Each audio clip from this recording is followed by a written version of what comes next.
जाऊ नको तुला येते ना मागून बी काय थांबा थोडं दोते साहेब समोर बघा आता नाही पहिलं दाबलं तुम्ही थोडंसं मागे सर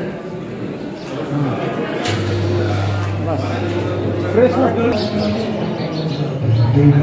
दिनेश भाऊ थोडं थोडं पुढे या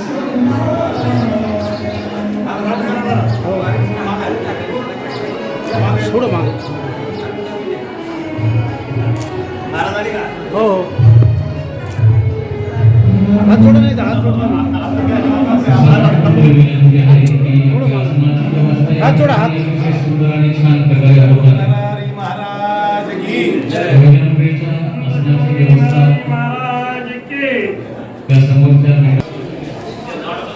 इथं थांब एका साईडला असं साईडला बस नाही पुढे मागे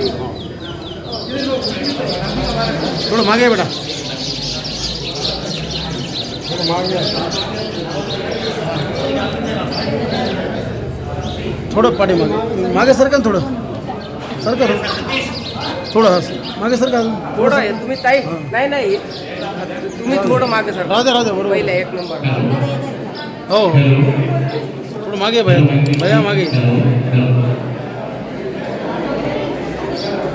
वहिनी समोर बघा निमंत्रित सर्व आपल्या समाजाचे सर्वांना विनंती आहे की महिला मंडळीच्या आसनाची व्यवस्था आपल्या समोरच्या डाव्या साईडला केलेली आहे. कृपया महिला मंडळींनी आणि पुरुष हात जोडा, हात जोडा सगळेजणी हात. आपण एका सुंदर अशा कार्यक्रमासाठी या ठिकाणी जमलेलो आहोत. सर्व गणमान्य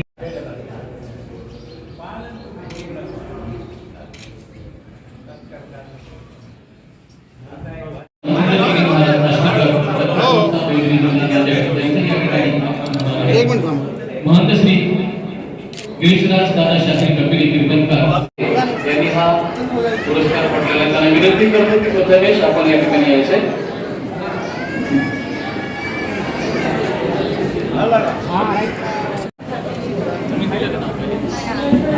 यानंतर शुभ्रा अनिकेत बागडे राज्यस्तरीय अभ्यास स्पर्धेमध्ये कार्यक्रम आयोजन करणाऱ्या संघटनेचे नाव काय? सोपा प्रश्न होता. संतोष सर 5 ते 6 तासापासून विद्यार्थी आहेत. त्यानंतर आदर्श सध्या आदर्श पण आलेला आहे. नंतर अथर्व सुनील शहाणे. नवनाथ ग्रंथ लिहिणारे लेखक कोणत्या जातीचे होते? नवनाथ ग्रंथ लिहिणारे लेखक त्या जातीचे होते की ज्यांनी वेगवेगळ्या क्षेत्रामध्ये आपलं नैपुण्य दाखवलेलं आहे त्यांचे पालक त्यांचं हे पारितोषिक स्वीकारत आहेत. यानंतर अनुसया बालाजी कुंटे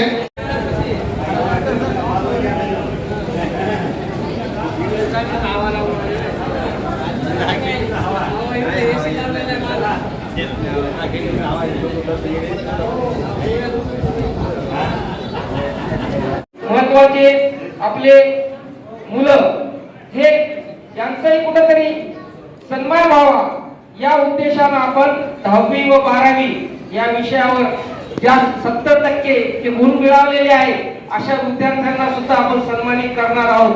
मला वाटते महिलांच्या सुद्धा स्पर्धा अंबिकाताई डहाळेंनी घेतलेल्या आहेत. त्यांना सुद्धा आपण सन्मान चिन्ह देऊन त्यांना सुद्धा आपण सत्कार करणार आहोत. सोनार सेवा महासंघाचं आजपर्यंत मला वाटते 26 वर्ष पूर्ण झालेली आहे आणि ही जयंती मोठ्या प्रमाणात आपण साजरी केलेली आहे असं म्हणायला काही हरकत नाही. सर्व पूज्यगण इथं उपस्थित आहेत आणि सोनार सेवा महासंघाच्या माध्यमातून आम्ही एक 8-15 दिवसापूर्वी चंद्रकांतजी डहाळे यांच्या कॉम्प्लेक्स मध्ये सोनार सेवा महासंघाच्या कार्यालयामध्ये एक ठराव पारित केला आहे व सन्माननीय सर्व सदस्यांना मला सांगू इच्छितो की आपल्या सोनार सेवा महासंघाच्या माध्यमातून तो ठराव झालेला आहे आणि आपण एक जागा निवडलेली आहे. आपल्या गांधी पार्क येथे सोनार समाजाचा भव्य दिव्य पुतळा तिथं आपल्याला निर्माण करावायचा आहे. त्या अनुषंगाने आपण ती जागा घेतलेली आहे आणि सर्व समाज बांधवांना एकत्र राहण्यासाठी ही जागा योग्य असेल असं म्हणायला काही हरकत नाही. बरोबर आहे का? गांधी पार्कातली जागा त्या गार्डन जवळ 10x15 ची जागा आपण मागत आहोत.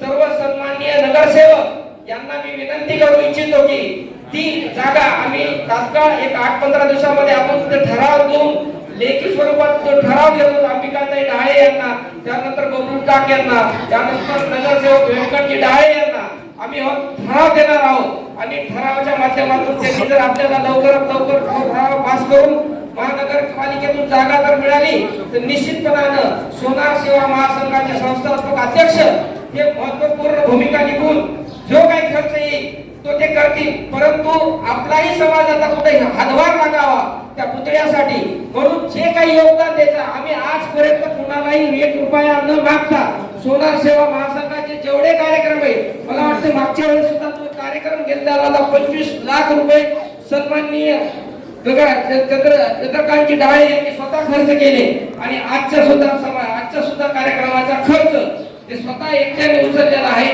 आम्हाला कुठेही हातभार लावण्याची त्यांनी विनंती केली नाही व त्यांनी देऊ नका म्हटले आम्हाला.